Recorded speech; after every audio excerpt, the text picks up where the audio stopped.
what's up guys? What's up guys?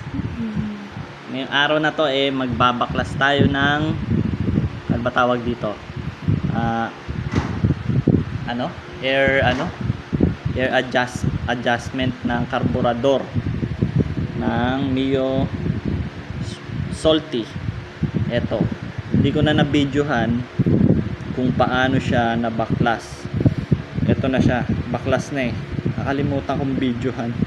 Pero ang ginawa ko is dito kasi yan nakalagay. Ito. Yan, yung butas na yan. Ito siya. Yan, dyan yan Bali dyan yan nakapasok.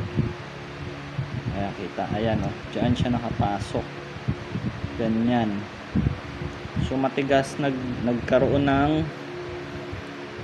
naglock yan na hindi na siya maikot, kaya nadurog na. So ang ginawa ko para siya makalas, ayan, ito na siya, papalitan ko na yan may spring siya. Ito, kita ba? Yan, may spring, meron siya spring. So ang ginawa ko, ginamitan ko siya ng pang port. Ito lang, yan, yung maliit, tsaka yung matulis. Ito, matulis. Yan. So, binutas ko muna nito bago sinagad ko nitong maliit para siya masira ng tuluyan ito at magawang ikutin.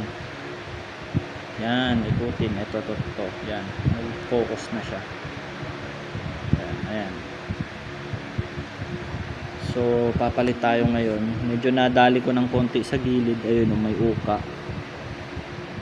Yan. In 3 years yan, hindi kasi siya nagagalaw kasi nakatama na yung kalkulasyon niya para sa hangin at gasolina. So in 3 years binuksan ko siya, tumigas, hindi ko makalas, kaya ginamitan ko na siya ng pang port drill. Ayan, para dito mini grinder. Ayan, para dito makalas ko siya, makapit ako siya ng bago. Meron na akong pang kabit na bago, so isasalpak na lang. So yun, kung magkakalas kayo, magkaroon kayo ng issue na ganito sa karburador nyo ng Mio or any karburador, issue nya is ganito, nag stack up. So kailangan yung gamitan ng drill. Kailangan siyang i-drill ng malalim para kumagat yung flat screw nang magawa nyo siyang ikutin. Ayan, kasi wala malambot to pinilit nyo, bibilog. So kailangan siya i-drill. Yun ang ginawa ko. So salpak naman ngayon. Update pag naikabit ko yung bago. So ayan na, ito na yung bago natin. Compare sa dati, tignan nyo yung spring nya, mas maliit kasi napisa na. So papalit na natin muna to, ikakabit muna natin and update again. Ayan, ito yung tsura nya kapag hindi pa sira. Ayan siya.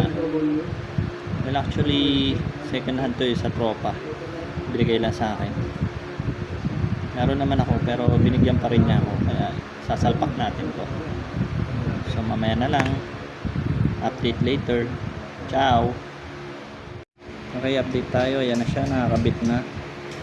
Sinagad ko muna 0-0 siya kasi sasalpak ko na siya and then adjust ko siya para tumuno yung hangin tsaka gasolina. Yan, kabaon ulit siya. Pero mamaya yan, naangat siya ng konti. Tapos yun na, update ulit later. See ya.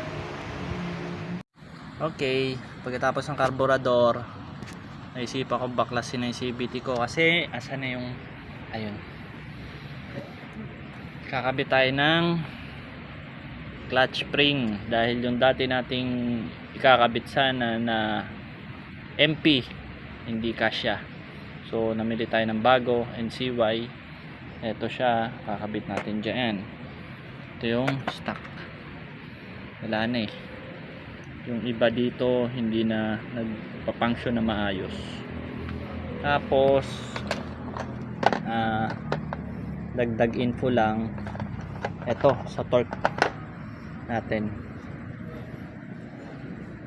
Nilinis ko na to kanina, sobrang dumi. Reason kung bakit nagkaroon ng masyadong dumi at kumalat yung grasa is yan, yung gasket, rubber gasket ba tawag dyan, and manipis na. Bibili ako ng bago sa ngayon, pansamantala linis konti, salpakan na rin, tapos baklasin na lang ulit sa susunod kasi nag-o-over yung lumalabas dyan yung grasa. Kaya nung binaklas ko siya kanina, wala na siyang grasa, kaya pala maganit. So yun lang, tapos salpakan na. Okay, ciao.